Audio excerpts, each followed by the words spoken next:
അർജോ കുഴിയാന ഷാ വരയ്ക്കാൻ പഠിച്ചു. നമ്മുടെ നാട്ടിൻപുറത്തുള്ള ഒരു ചൊല്ലാണ് ഈ കുഴിയാന എന്ന് പറയുന്ന ഒരു ജീവി ഉണ്ടല്ലോ, ആ കുഴിയാന ഷാ എന്ന് എഴുതാൻ പഠിച്ചു. ഒരു ദിവസം ഒരാൾ എണീറ്റ് പല്ല് തേക്കാൻ നോക്കുന്ന സമയത്ത് വീടിൻ്റെ പുറകിൽ നോക്കിയപ്പം ഒരു കുഴിയാന ഷാ എന്ന് എഴുതി വരച്ചിരിക്കുന്നു. സത്യത്തിൽ എന്താ സംഭവിച്ചതെന്ന് വെച്ചാൽ കുഴിയാന നടന്നപ്പം ആ ഷാ എന്ന് അവിടെ തന്നെ ഉണ്ടായതാണ്. അത് വിചാരിച്ച് കുഴിയാന ഷാ എന്ന് എഴുതാനൊന്നും പഠിച്ചിട്ടില്ല. ഈ പറഞ്ഞ പോലെയാണ് ചില സമയത്ത് നമ്മുടെ ബിസിനസ്സുകാരൻ എന്തൊക്കെയോ ചെയ്തപ്പം എങ്ങനെയോ ഒരു ബിസിനസ് ക്ലിക്കായി. ആ ബിസിനസ് ക്ലിക്കായപ്പം വലിയ സംഭവമായി അല്ലേ. പിന്നീട് ഇയാൾ ചിന്തിക്കുന്നത് മുഴുവൻ ഞാനൊരു വലിയ ബിസിനസ്സുകാരനാണ്, ഞാൻ വലിയൊരു സംഭവമാണ് എന്നുള്ളതാണ്. ഇത് ബിസിനസ്സുകാരുടെ ഇടയിൽ മാത്രമല്ല കേട്ടോ, സാധാരണക്കാരുടെ ഇടയിലും ഉണ്ട്.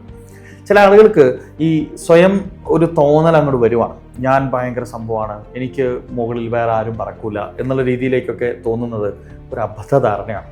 ഈ കുഴിയാന ഷാ വരയ്ക്കാൻ പഠിച്ച പോലെ.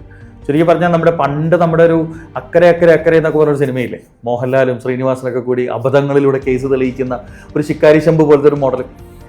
പല സമയങ്ങളിലും പലരും ഈ ശിക്കാരി ശംഭുകളായി മാറുവാണ്. അപ്പം എൻ്റെ റിക്വസ്റ്റ് എന്താണെന്ന് വെച്ച് കഴിഞ്ഞാൽ അതൊക്കെ ഒന്ന് മാറ്റി നിർത്തി നമ്മുടെ ഡെപ്തിനെ ഡെവലപ്പ് ചെയ്യുക എന്നുള്ളത് തന്നെയാണ്. പലപ്പോഴും ആളുകൾ പ്രൂവ് ചെയ്യാൻ വേണ്ടിയിട്ടാണ് ശ്രമിച്ചുകൊണ്ടിരിക്കുന്നത്. ഞാനൊരു സംഭവമാണെന്ന് മറ്റുള്ളവരുടെ മുന്നിൽ പ്രൂവ് ചെയ്യാൻ വേണ്ടി ശ്രമിച്ചുകൊണ്ടിരിക്കുന്നത്. അതിന് പകരം ഇംപ്രൂവ് ചെയ്യാൻ ശ്രമിക്കുക എന്നുള്ളതാണ് ഏറ്റവും ഇമ്പോർട്ടൻ്റ് ആയിട്ടുള്ള കാര്യം. So my content is very simple. Prove versus improve. Improve ചെയ്യാൻ വേണ്ടി നമ്മൾ എന്ത് ചെയ്തു അതാണ് നിലനിൽക്കുകയുള്ളൂ. പക്ഷെ പ്രൂവ് ചെയ്യാൻ വേണ്ടിയുള്ള ബന്ധപ്പാടിലാണ് പലതും.